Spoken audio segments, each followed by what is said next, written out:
This looks like a job for Superman. Hey everybody, Rez the Collector here with another Superman related review. What you see in front of you is the Superman Armored collection, or Superman Armored figure from the Justice League collection.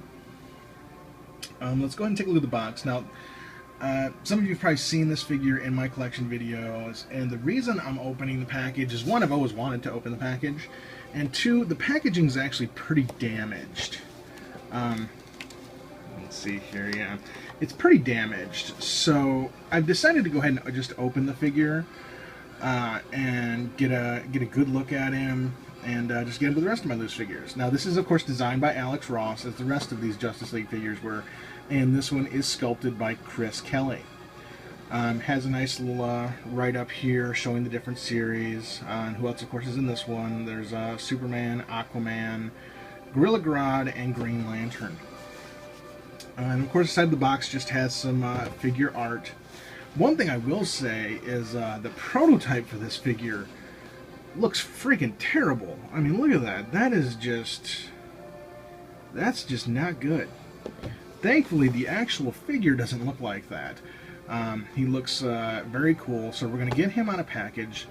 Now, a few of you are probably noticing that I'm just using a plain black background.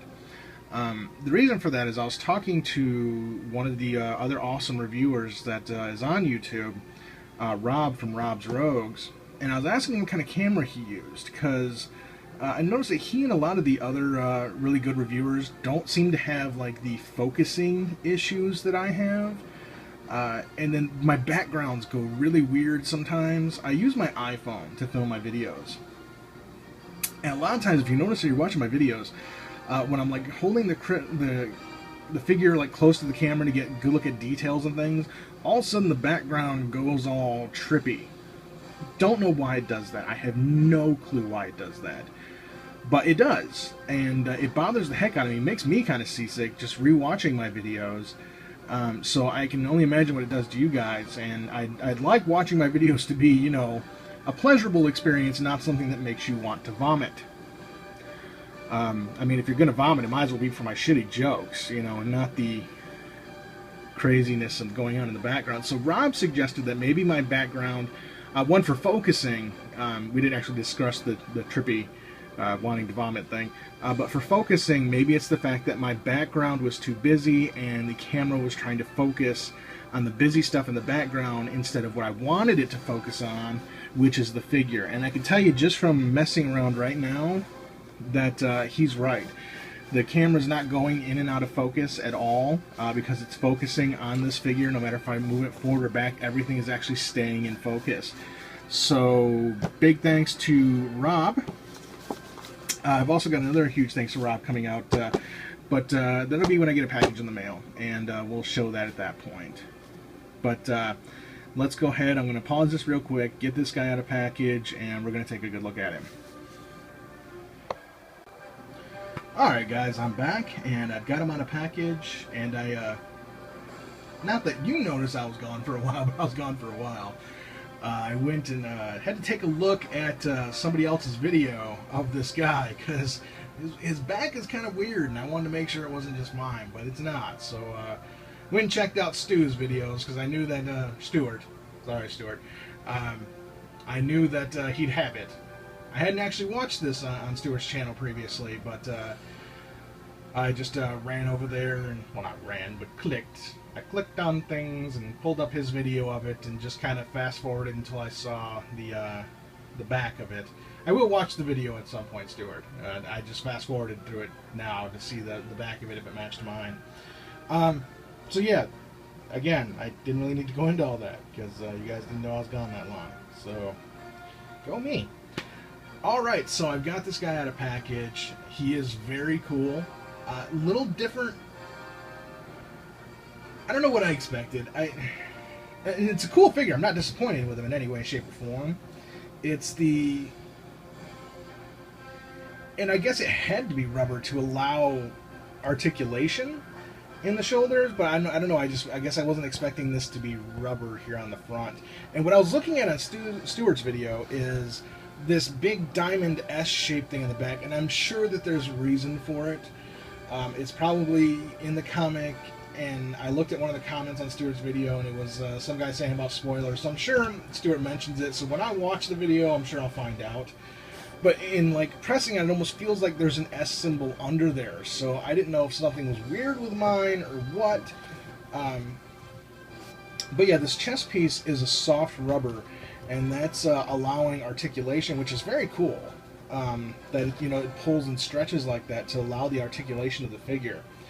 And like I said, with looking at the promotional art on the box, the visor piece here was terrible on the promotional art, and it's just awesome looking on the actual figure. The whole face was actually terrible on the promotional art, but very, very nice on the figure. I'm just going to move him back a little bit here, and of course this does come with the standard Alex Ross stand. And I know how much I bitch about stands, but I probably won't use this stand. It's a rather large stand, and space is at a premium at this time, so he stands really well on his own, so I'm probably not going to be using the stand. I do have one other Alex Ross figure out of the package, and that's the Supergirl from series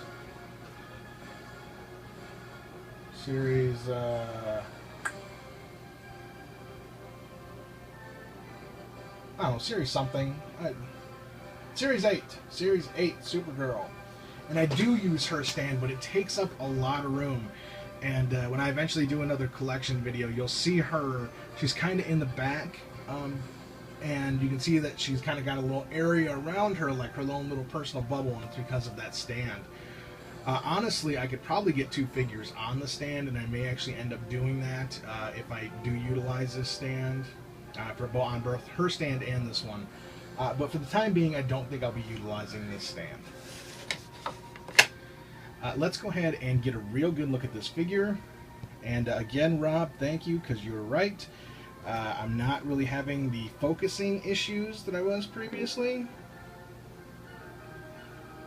Get a little more into focus, but not as bad as not anywhere near as bad as it was, and there's none of that creepy, wobbly weirdness going on in the background. So he's basically all silver. He's like silver server. He's a silver waiter. This, give him your order, he'll bring you some chicken or something.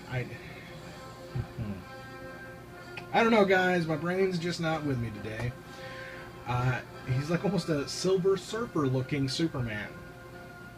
Now, from the little I know from the back of the box, I thought I read this. Here we go. Despite his many powers, the Man of Steel is still susceptible to Dr. Sivana's dangerous mind-controlling worms. Worms. I don't know what's going on here, but it makes me think Wrath of Khan. I'm seeing Chekhov with a worm in his ear. It's crazy. But all that changes when Superman slips into the special Metal Man-like armor that Dr. Magnus. Now, Dr. Magnus, of course, the creator of the Metal Men. Which I always thought was a really weird concept, Metal Men. They're like all like metal plastic men type thing. They can do things that's not important to this video, because this video isn't about them. So let's just shut up, Rez, and move on. So very silver, very cool. I really, really do like the sculpt. Thankfully, so much different than the promotional art. I love the little rivets that follow the chest piece. I love the way that the S is carved in, and it's very different looking than our traditional S, but it's very Metal Men-esque. So is this V here with the rivets. That's very Metal Men-esque.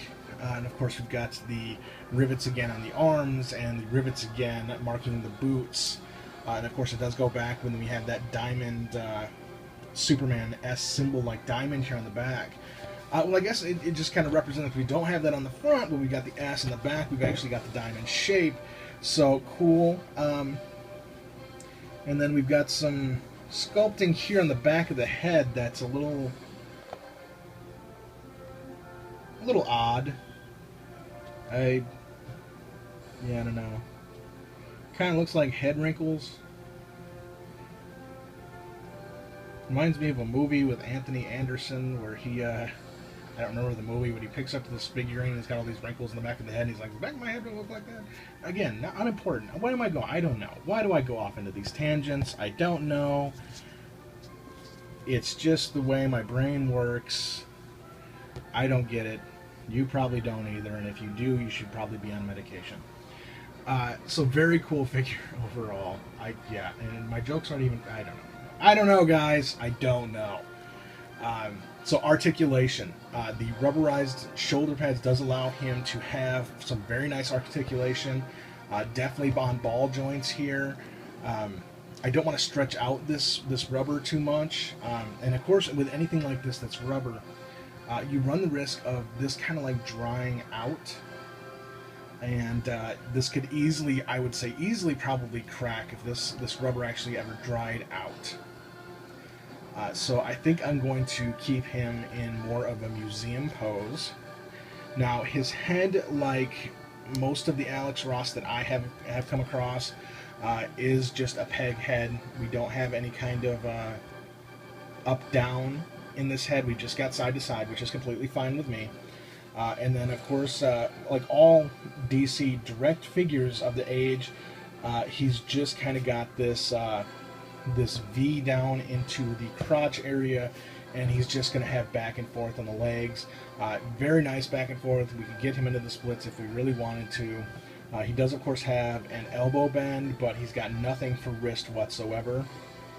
So very limited posing with this guy, but I think as awesome as he looks, and just the poses that you can get him in, like that right there. I mean, it's a little different than a standard museum pose, but it's very intimidating. It's very, I'm covered in metal and I'm going to kick your ass type thing. So I dig on that. I do. And I think actually, just looking at this is probably how I'm going to put him in the case, because I like that kind of turn to the side look where he's just looking forward like I'm coming for you. Of course, down here at the legs, we do have a bend at the knee. The right knee here is nice and tight, but the left one is a little loose, and that's another thing I noticed. Always like the left leg on a lot of the figures from this era is always loose, so you put them down, the left leg's like, whoa, you know, wants to give out on you. But let's get a good 360. Again, I do, now that I look at this more, I do like the back, showing that that diamond shape and that rivet theme coming all the way down again on the back. Of course, again on the back of the legs. And I really love the silver shiny look of this figure. He's definitely going to be a figure that you're going to see in the display case, and he's going to be an eye catcher. You're not going to miss that guy. You're going to look at him like, whoa, that's cool. So very, very cool figure. I don't have... I'm just looking around here, guys.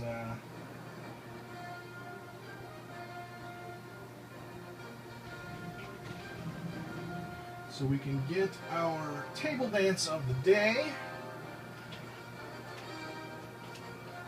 We just had a volunteer.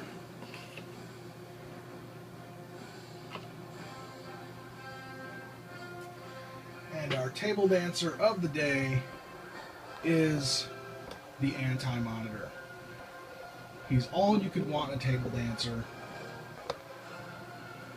He's shiny, he's got a purple cape, a long loincloth type thing. I mean, when you're looking for a table dancer, that's what you're looking for. Style, something that's going to catch the eyes and get those dollar bills.